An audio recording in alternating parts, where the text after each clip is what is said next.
Hey, good morning to everybody. Happy Thursday. It's Daryl here. It's bright and early, 8 a.m. here in Connecticut on the East Coast. Okay, today I want to talk about the uproar about Hobby Lobby.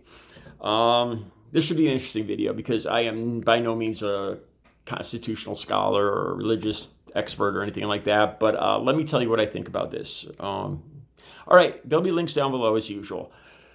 What I'm talking about here is, for the last 5 years plus, Hobby Lobby is a chain of arts and crafts stores across the United States. As you guys know, this is someplace I've shopped a lot. I am a professional artist. I've got most of my canvases, paints, brushes at Hobby Lobby. I did up until now. I'm no longer supporting Hobby Lobby at this point. My choices are basically Michael's or Hobby Lobby. All right, so Hobby Lobby has made no secret of the fact that they are white Christian, Trump supporting, conservative Republicans. They kind of mix it in with their business. They've had several ads over the last couple of years, full page ads. The latest uproar is over an ad that says "One Nation Under God," and they're more or less pushing for a religious government, a Christian government. Now, like I say, I don't think this is what you consider a theocracy. I think a theocracy is a government ruled by priests, which would be more like the Taliban. But all the same, like in England, I think they have an official church of England. But as we all know, people came here to get away from that, the founding fathers. Now, like I said, I'm no expert on this, but I believe it was Thomas Jefferson, Roger Williams, who founded Rhode Island, James Madison, I think, too, were all in support of separation of church and state. Now, I'm pretty sure that it's not in the Constitution, but the Bill of Rights, the first clause in the Bill of Rights talks about the separation of church and state.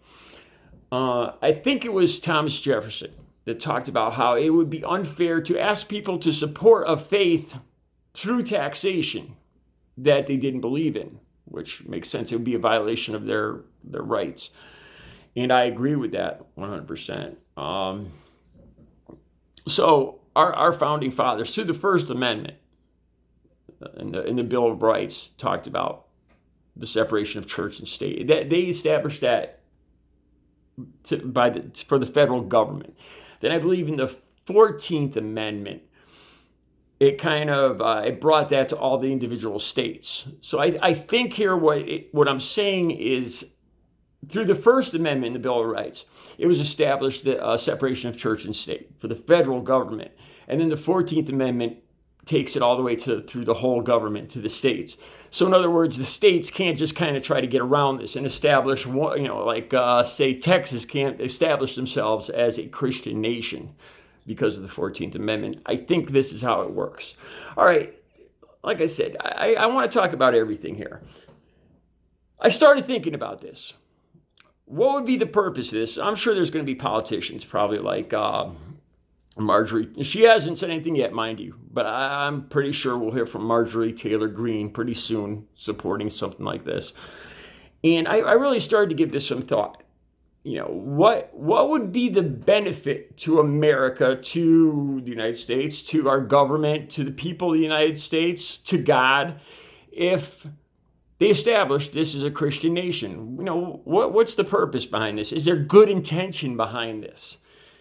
And I couldn't come up with any. What would be the benefit to America, to Americans by doing this? The more I thought about it, it would actually exclude a lot of people. It would be, and therein you see the reason for this.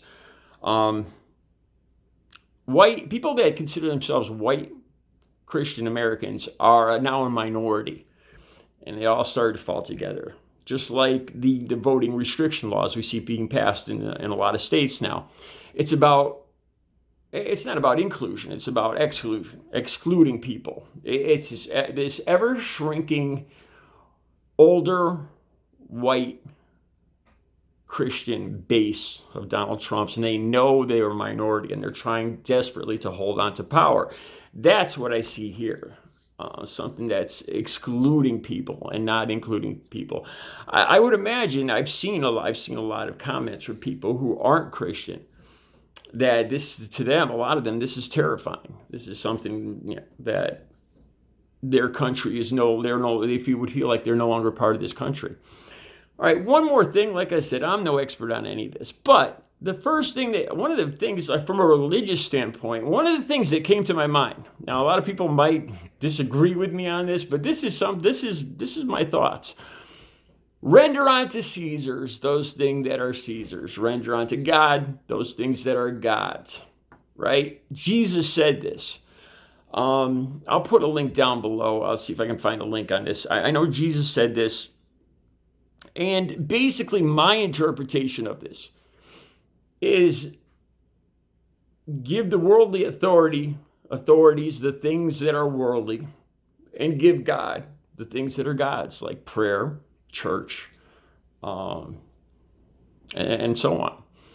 That right there, to me, says Jesus supports the separation of church and state. That's seriously. That's my honest interpretation of a quote from Jesus himself. So I'm sure there'll be plenty of people that might agree with me or disagree with me. Let me know what you think. But like I said, I think the bottom line here is this isn't about anything that's good for America. This is the ever-shrinking conservative Republican, white conservative Christian Republican evangelical base trying desperately to cling to power, which basically goes against democracy, where the majority rules. And they know that they no longer have the majority, and most Trump supporters are in their 60s, 70s, 80s, and they know they're aging out. And it's a desperate attempt to cling on to power. That's my interpretation of this. I don't think there's any altruistic